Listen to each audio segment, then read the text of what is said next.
রাসূল করিম সাল্লাল্লাহু আলাইহি ওয়াসাল্লামের হাদিসও আমরা একই কথা পাই। সহিহ বুখারী এবং মুসলিম শরীফের হাদিস, বুখারীর 50 নম্বর হাদিস, মুসলিমের 2996 নম্বর হাদিস। রাসূল করিম সাল্লাল্লাহু আলাইহি ওয়াসাল্লাম বলেছেন, ইন্না ফিল জাসাদি মুদগাতান ইজা সলুহাত সলুহাল জাসাদু কুল্লুহু ওয়া ইজা ফাসাদাত ফাসাদাল জাসাদু কুল্লুহু আলা ওয়াহিয়াল কলব।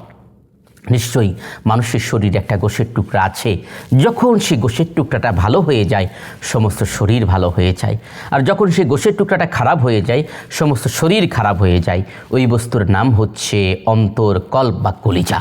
তাহলে আমরা দেখলাম দুটি বক্তব্য মিলে গেল, কারণ দুটি বক্তব্যের উৎস ছিল অভিন্ন মিনাল্লাহি তাআলা। বাদশাহ হযরত লোকমানের এই কথা শুনে বললেন, লোকমান, আসলেই তোমার জ্ঞানের কোনো তুলনা হয় না।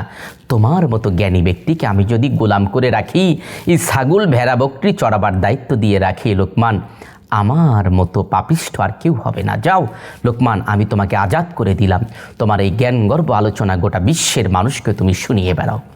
হযরত লোকমান আজাদ হয়ে গেলেন। একদিনকার ঘটনা, তিনি এক বিশাল মজলিসে হাজার হাজার মানুষের সামনে আলোচনা করছেন, ওয়াজ করছেন, বক্তব্য দিচ্ছেন।